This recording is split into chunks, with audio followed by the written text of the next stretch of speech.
This is Algebra 1, and these are your notes for section 4.1. We're starting a new unit, and this new unit is called Systems of Equations, and this is kind of an introductory lesson on that. So we have this little graph, and it has points on the graph, and there's a name of students on each of the points. And so the instructions tell us to graph these lines that are over here on the graph, and then we're going to use those lines to see which points fall on the line. And so the students' names who are on that line will have those attributes. So you'll see how it works here in just a second. So we're going to start with students who are smart.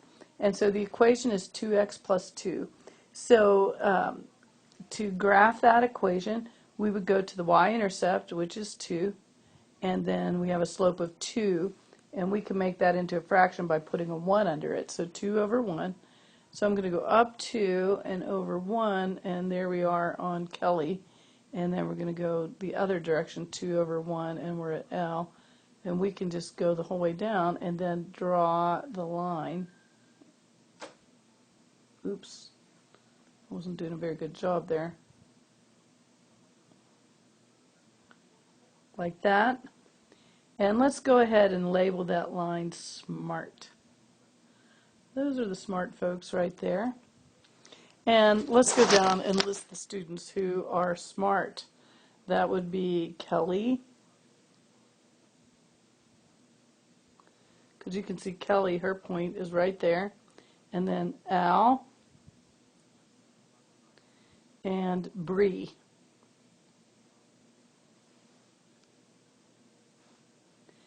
Now, let's do the next one. We'll go with charming.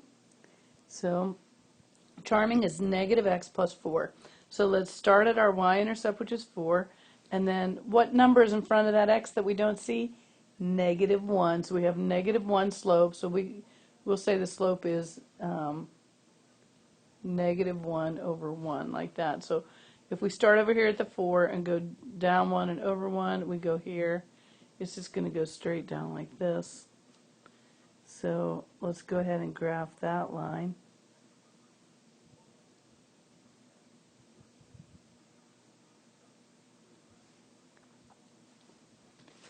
And let's label that line charming.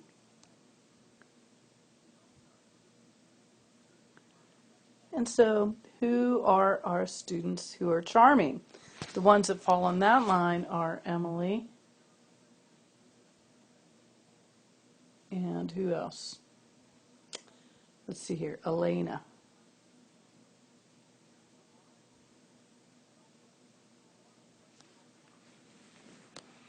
Okay, the next equation is funny. So funny is 2x plus 6. I'll do that in green. And so we go up here to the 6, and then we have a slope of 2 over 1. We don't really have room to go up. It's going to be up here off the graph, but we can go down this way, 2 over 1, like that, and then we can graph that line.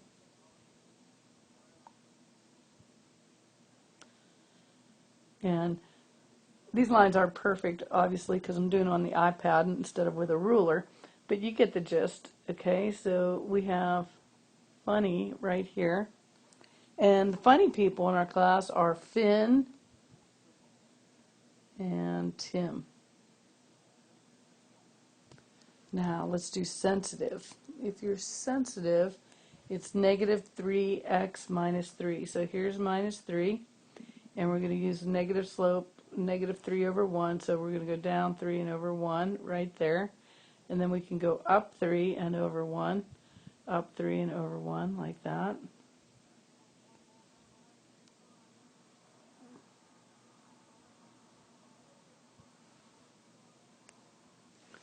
And let's label that sensitive.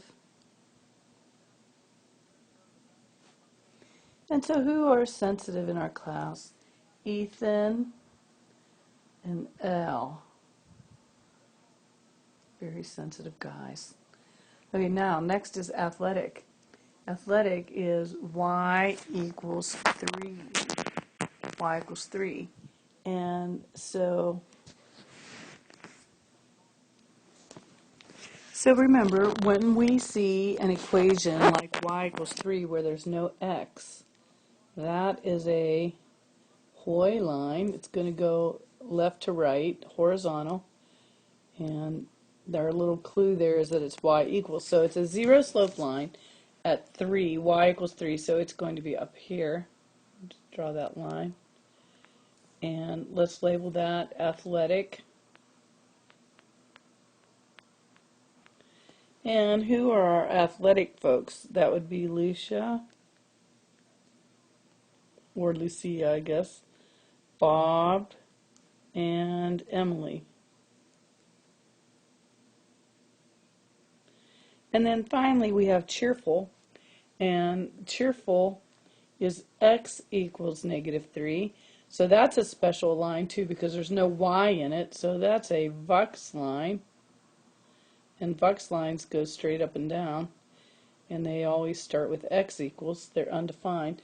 So x equals -3. So we're going to go over here to where x equals -3, and we're going to do a straight up and down line like that.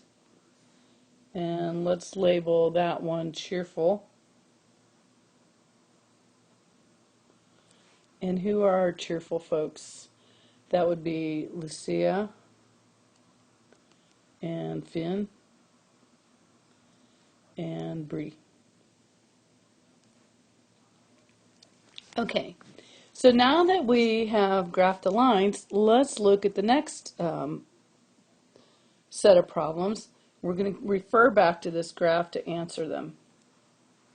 So on part 2, it says, list the students who are both cheerful and funny. Cheerful and funny. So let's look at our graph. And here's cheerful. And then here's funny. And so who is both cheerful and funny? That would be Finn. Right here. And how do we know that he's both cheerful and funny? It's because that's where those two lines intersect. Okay, let's look. Who are smart and sensitive? Smart and sensitive. So here's smart and here's sensitive. So smart and sensitive looks like that's going to be right here, and that is Al. He's a good guy, man. He's smart and sensitive.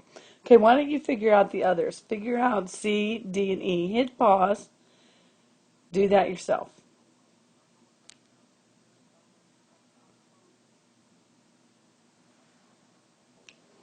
Okay, so I hope you got that athletic and charming is Emily, smart and funny is no one, and athletic and cheerful is Lucia, or Lucia, however you want to say it.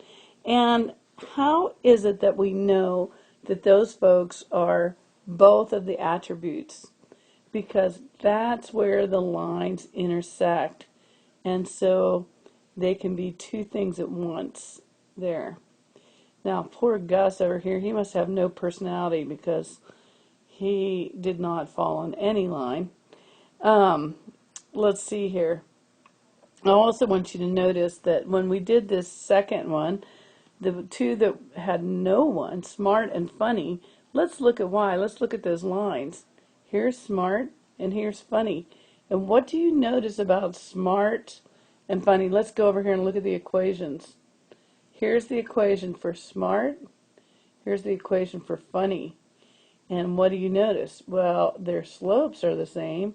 And since their slopes are the same, they're never going to cross each other. They're going to be parallel. So we're never going to have anyone in the class who's both smart and funny, according to this graph. The other thing I wanted you to notice is that these ones that have two attributes, if you look at your map, there's none of the lines have more than one person. Well, let me say that again. There's only one person that has two attributes at a time. There's no one person who has well, let me say that again. There's no line that has double attributes for more than one person. So it only intersects one time, right? See right there? It only intersects once. Only intersects once.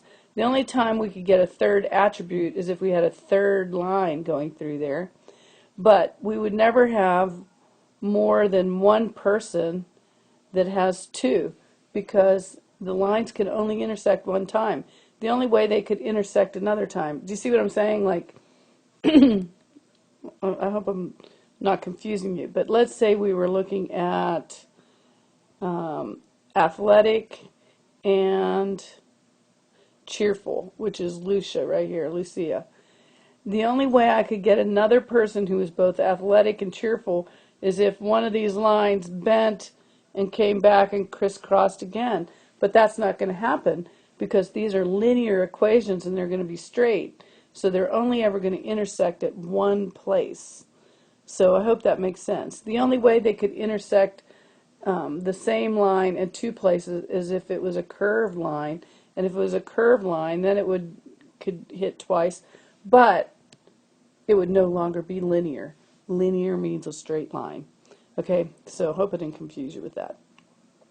Now let's go to the back page. So on the opposite page, when we did our attributes over here, we could say that when we were trying to find two at the same time, like athletic and charming, that's a solution. The solution to our little puzzle for athletic and charming was finding where the two lines crossed. If I wanted to find smart and cheerful, I'm going to look down here and it's where the two lines cross. So when we're trying to figure out the solution to who's smart and who's cheerful, we look at where they cross. So in the same way, when we see any two lines and we're asked what is the solution to the system of equations, it's going to be the point where they cross. And so of course on this one, the coordinate pair would be 1, 5, and that's our solution. Now, different types of lines will have, they're considered to be different types of systems of equations. So we're going to look at those right now. Okay, so the first type of system are the kind we've already just looked at in the other graph. It's the kind that intersect. So if we have two lines and they intersect each other like this, they're going to intersect in exactly one place. So when you have lines that intersect, they have one solution. Now what you need to remember is the kind of lines that intersect are lines that have different slopes. Different slopes. So look at these two equations. Here's one that has a slope of 2, and here's one that has a slope of 1/2. So if the slopes are different, we know that somewhere in infinity they're going to cross and at one exact point. Now, the next kind of system would be systems that are parallel. And a parallel system, of course, would be lines that look like this. Whoops, I didn't make that very well. Let's try that again. So there's parallel lines, and those systems have no solutions. They are never going to cross because they're parallel. And what kind of linear equations are parallel? They are lines that have the same slope. So if the two equations have the same slope, we know they're parallel, and that means they're never going to cross, which means they're not going to have any solutions, no solutions. And then finally, the last type we have is called coincident.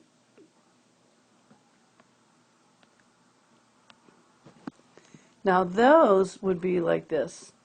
If I were to draw a line, if I mapped a line on the coordinate plane, and then I had another line and it went exactly on top of the other one. Now those kind of systems of equations are going to have infinite solutions, because not only do they cross at one point, they are crossing on every single point. They're exactly the same line.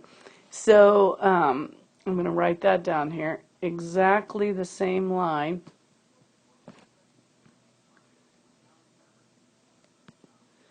And lines that are exactly the same have the same slope and the same y-intercept. They have to have both things. Parallel lines have the same slope, but notice the intercepts are different. That means that's because one's going to be there and the other one's going to be either shifted up or down because the y's changed. But on coincident lines, everything's exactly the same.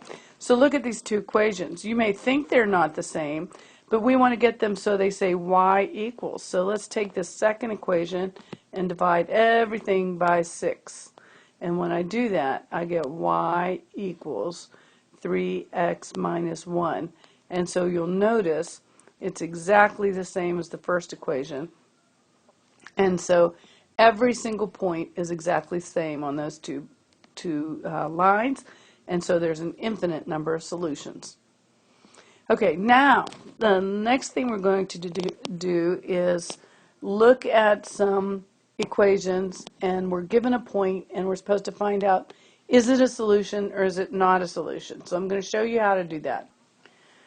Okay, so if I want to find out if a point is a solution or not a solution, this is x and this is y, and all I'm going to do is plug those in for the x and the y in both equations and see if they come out to be true, if they come out equal to each other. So let's try it. On the first one we have 2/5, and instead of x we're going to substitute this x right here, 5, minus y, and we're going to substitute in 2, and that's supposed to equal 0. So now when you take 2/5 times 5, you could put it in your calculator, or 5 times 2 is 10, and 10 divided by 5 is 2. Or you could just see that when you're multiplying 5 and dividing by 5 at the same time, these 5's cancel out. Any of those are ways to figure out that the answer is 2 minus 2 equals 0. And what is 2 minus 2? It's 0. So we have 0 equals 0. Is that true? Yes. So it definitely is a solution for the first one, but let's see if it's a solution for the second one. So we're going to do 3 times 5 minus 2 has to equal 13. So we have 15 minus 2 equals 13. So we have 13 equals 13. Is that true? Yes. So it has to be yes for both equations, and if it is, then yes, it's a solution. Okay, let's try the other one. Why don't you try the other one yourself? Hit pause and see what you can do on that.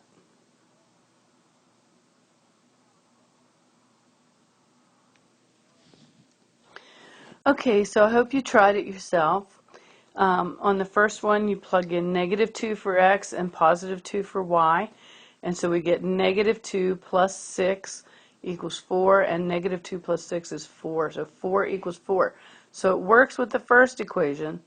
But on the second one, if y is -2, x is, we're going to plug in 2 for x. And you'll notice that anytime I'm plugging in, I like to use parentheses. So just to be careful about the negative signs, it's good to use parentheses. So we end up with -2 minus 2 equals 2, and -2 minus 2 is -4, and -4 certainly does not equal 2. So no, it's not a solution because it only worked on one equation, not on both. So number 6 says draw a system of linear equations that has the following number of solutions. So I want you to do that without my help. Try it and see what you can do. Hit pause. Okay, so I hope your drawings look like this. No solutions would be parallel lines. Infinite solutions would have two lines right on top of each other, the same line. One solution is going to be intersecting, and then it said draw a system of linear equations that has two solutions. Remember, there's no way to do that unless you drew one straight line and then one curved line to get two solutions at the same time. But a curved line is not linear. A linear is a straight line, so it's impossible to get two solutions out of the same straight lines. So there's your lesson on Introduction to Systems of Equations, and see you in class.